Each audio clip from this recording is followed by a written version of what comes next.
നമസ്കാരം. അകമ്പുറത്തിലേക്ക് സ്വാഗതം. സ്വന്തം അഭിപ്രായം തുറന്നു പറയുമ്പോൾ പാകിസ്ഥാനിലേക്ക് പോകൂ എന്ന ആക്രോശം കേട്ട ധാരാളം പേർ ഇന്ത്യയിലുണ്ട്. കേരളം ഇതിൽ നിന്നെല്ലാം വ്യത്യസ്തമാണെന്ന് നാം കരുതി. പക്ഷേ ഇവിടെയും ആ ആജ്ഞ കിട്ടിക്കഴിഞ്ഞു. എവിടെ പോയി നമ്മുടെ ബുദ്ധിജീവികൾ? തുടങ്ങാൻ വൈകുന്നതെന്താണ് പ്രതിഷേധം? നടിയും ആക്ടിവിസ്റ്റുമായ ശ്രീ ടി പാർവതി, അധ്യാപകനും ചരിത്രകാരനുമായ doctor P J Vincent, BJP. നേതാവ് അഡ്വക്കേറ്റ് ജെ.ആർ. പത്മകുമാർ. ഒറ്റയാൾ പ്രതിഷേധത്തിലൂടെ കേരളത്തെ ഞെട്ടിക്കുകയും ചിന്തിപ്പിക്കുകയും ചെയ്ത ആർട്ടിസ്റ്റ് ബേബി അലൻസിയറിലെ കാസർഗോഡ് നിന്ന് അകമ്പുറത്തിൽ പങ്കെടുക്കുന്നു. സ്വാഗതം എല്ലാവർക്കും.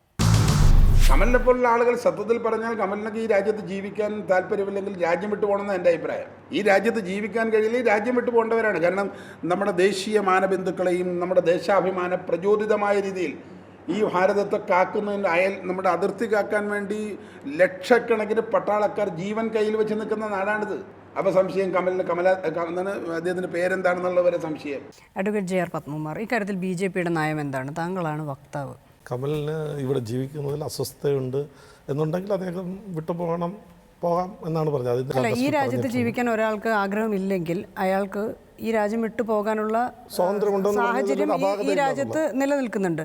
അതിങ്ങനെ എടുത്തു പറയേണ്ട കാര്യം എന്താ? അത് എടുത്ത് നമ്മൾ ചർച്ച ചെയ്യണമെന്ന് തോന്നുന്ന ഒരു കാര്യമാണ്. പക്ഷെ കമലിനെ വിമർശനത്തിന് അതീതനാണ് എന്നുള്ള രീതിയിലുള്ള ഒരു പ്രചരണം, ഒരു സെലക്റ്റീവായിട്ടുള്ള നമുക്കൊരു അഭിപ്രായം പറച്ചിലുണ്ടല്ലോ, അതിനോട് വിയോജിപ്പല്ല. കമലിനെ വിമർശിക്കാം, കമലിനെ രാഷ്ട്രീയമായി എതിർക്കാം, വിമർശിക്കാം, എല്ലാം ചെയ്യാം. കമൽ രാജ്യം വിട്ടു പോകണമെങ്കിൽ പോകാം എന്ന ഒരു കമലിന് അതുകൊണ്ട് അങ്ങനെ പറയേണ്ടി വന്ന സാഹചര്യം എന്താ? ഒരാൾ രാജ്യം വിട്ടു പോകണമെന്ന് വേറൊരാൾ പറയുന്ന സാഹചര്യം എന്താ?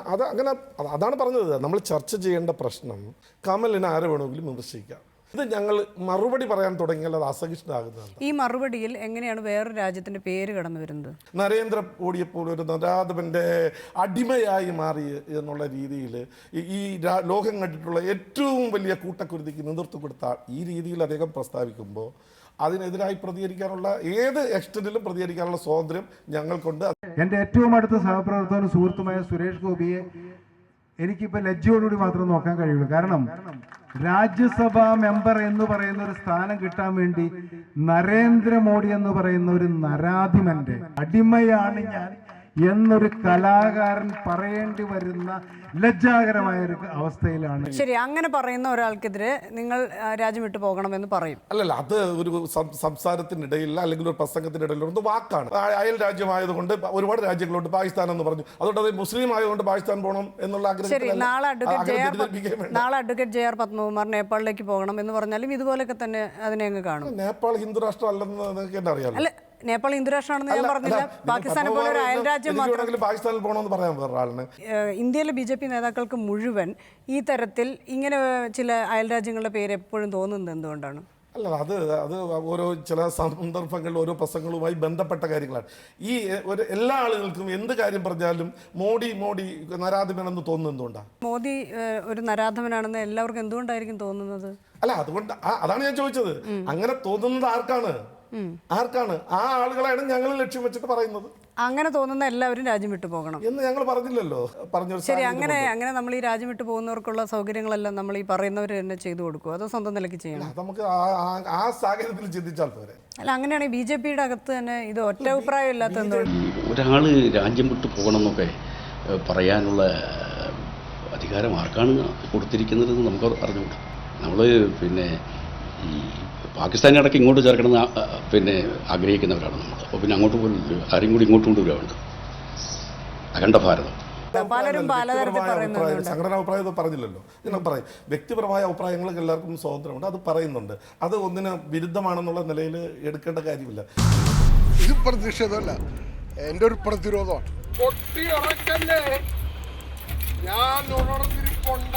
ഞാൻ അമേരിക്കയിലേക്ക് പോകാനാണ്. കാസർഗോഡ് നിന്നുമുണ്ട് എന്നാ ഈ അമേരിക്കയിലേക്ക് എത്ര ദൂരം കാണുമെന്നറിയോ? പാസ്പോർട്ട് എടുത്ത് കയ്യിൽ വെച്ചോ, പാകിസ്ഥാൻ വരെ പോകാൻ പറ്റിയാൽ ഞാൻ വെല്ലുവിളി. നാട് വിട്ട് അമേരിക്കയിലേക്ക് വരാൻ തയ്യാറായിരിക്കുന്നവരൊക്കെ കൈവെക്കോ.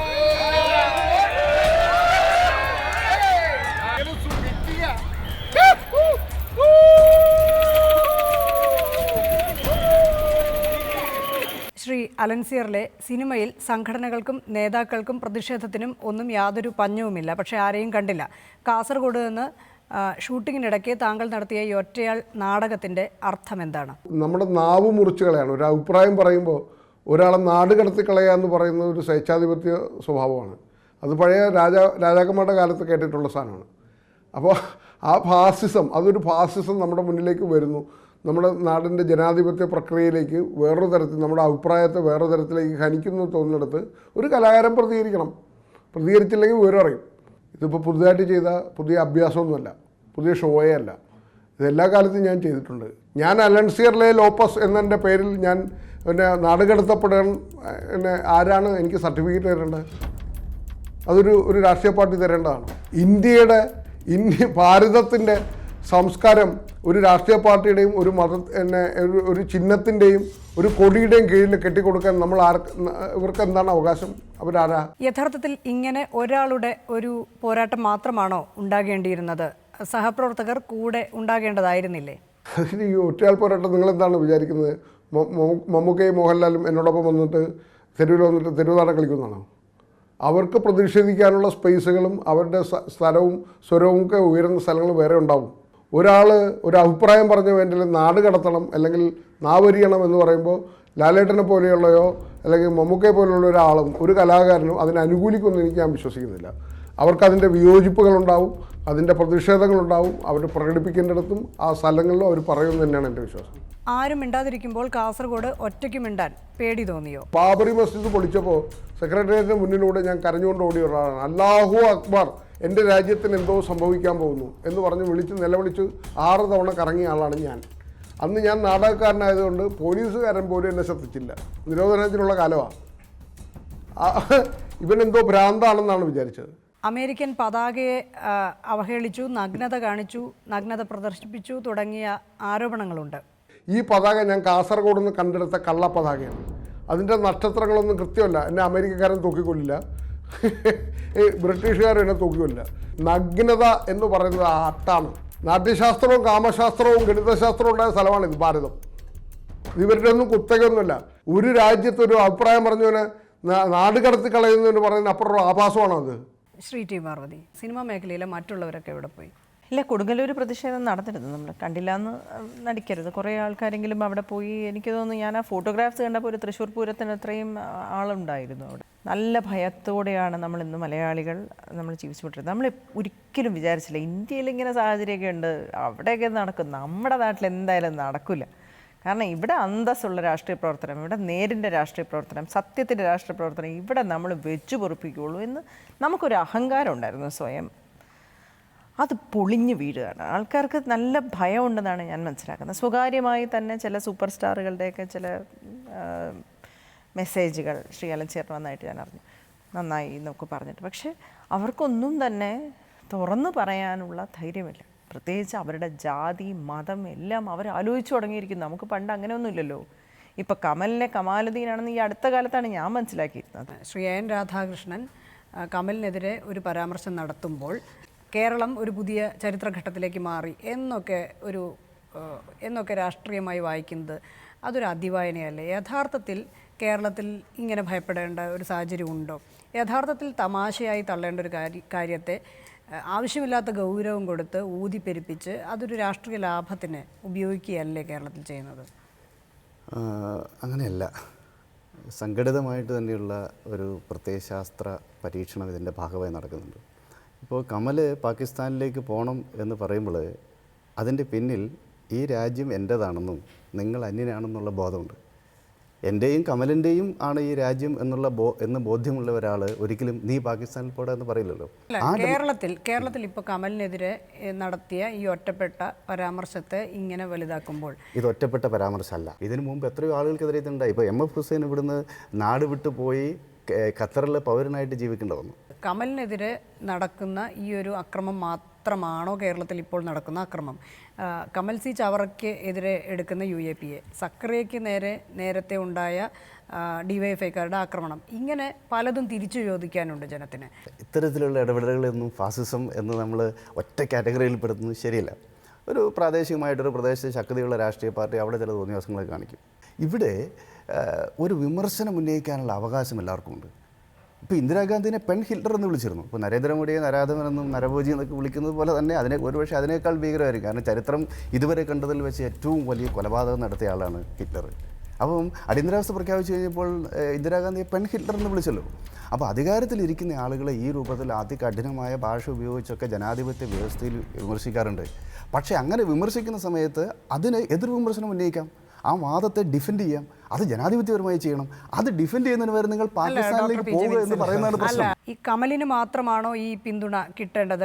നെഹ്റു EMS മന്ത്രിസഭയെ പിരിച്ചുവിട്ടതും ഫാസിസം തന്നെയാണ്. പേരൊക്കെ അന്നൊക്കെ സോഫ്റ്റാണ്. അത് കഴിഞ്ഞ് ഇന്ദിരാഗാന്ധി അടിയന്തരാവസ്ഥ പ്രഖ്യാപിക്കുന്നതും ഫാസിസം തന്നെയാണ്. സക്കറിയെ തല്ലുന്നതും ഫാസിസം തന്നെയാണ്. അതിൻ്റെ തുടർച്ചയാണ് നരേന്ദ്രമോദി. ഞാൻ ബാബറി മസ്ജിദ് പൊളിച്ച കാലത്തും ഞാനിത് ചെയ്തിട്ടുണ്ട്. ഗുലാമലിയെ ഇവിടെ പാടാൻ അനുവദിക്കുന്നില്ല എന്ന് പറഞ്ഞ കാലത്തും ചെയ്തിട്ടുണ്ട്. എൻ്റെ നാട്ടിലെ പള്ളി പെരുന്നാളിന് കരിസ്മാറ്റിക് ധ്യാനം നടക്കുമ്പോഴും ഇതിനപ്പുറം നാടൻ ഞാൻ ചെയ്തിട്ടുണ്ട്. അതൊക്കെ എൻ്റെ ഒരു മനുഷ്യനെന്നുള്ള രീതിയിൽ, ഒരു ആക്ടർ എന്നുള്ള രീതിയിൽ എൻ്റെ റിയാക്ഷൻസാണ്. സംഘപരിവാറിനെതിരെയാണോ BJPക്കെതിരെയാണോ എന്നുള്ളതല്ല എൻ്റെ വിഷയം. ആര് ഫാസിസം കാണിച്ചാലും ഫാസിസ്റ്റ് സ്വഭാവം ശരിയല്ല എന്ന് ബോധ്യപ്പെടുത്താൻ തന്നെയായിരുന്നു എൻ്റെ ശ്രമം. അപ്പോൾ ഞാൻ ആ ബസ്സിൽ കയറിയിട്ട് ചോദിച്ചു, നിങ്ങൾ അമേരിക്കയിലേക്ക് വരുന്നുണ്ടോ എന്ന് ചോദിച്ചപ്പോൾ ബസ്സിലിരുന്ന് ചെറുപ്പക്കാർ പറഞ്ഞ വാക്ക് ഈ കേൾക്കുന്ന ഭാരതീയൻ എന്ന് പറയുന്ന ഭാരതത്തിൻ്റെ മുഴുവൻ ഉത്തരവാദിത്വം ഏറ്റെടുക്കുന്നവർ കേൾക്കണം. അവന്മാർ പറഞ്ഞു, ഞാൻ അമേരിക്കയിലേക്ക് വരാം. ചേട്ടാ അമേരിക്കയിലേക്ക് കൊണ്ടുപോകും, എങ്കിൽ ഞങ്ങൾ അമേരിക്കയിലേക്ക് വരാം. അവിടെയാണ് ഞാൻ നാടകം അവസാനിപ്പിച്ച് ഇറങ്ങിയിട്ട് പറഞ്ഞത്, ഞാൻ വരുന്നില്ല അമേരിക്കയിലേക്ക്, ഞാൻ എൻ്റെ ജന്മനാട്ടിൽ നിൽക്കും, ഞാൻ ജനിച്ച നാട്ടിൽ തന്നെ ഞാൻ മരിക്കും. ഈ ഭാരതത്തിലേക്കാണ്, നീ മുസ്ലിം ആയതുകൊണ്ട് പാകിസ്ഥാനിൽ പോകണം, ഞാൻ ക്രിസ്ത്യാനി ആയതുകൊണ്ട് ഇസ്രായേലിലേക്കോ അമേരിക്കയിലേക്കോ പോകണം എന്ന് പറയേണ്ടി വരുന്നൊരവസ്ഥ ഉണ്ടാക്കണം. എന്ത് ദുരന്തമാണ്. ഈ രാജ്യത്തെക്കുറിച്ച് ഇവർക്ക് എന്തറിയാം എന്നാണ് എൻ്റെ ചോദ്യം.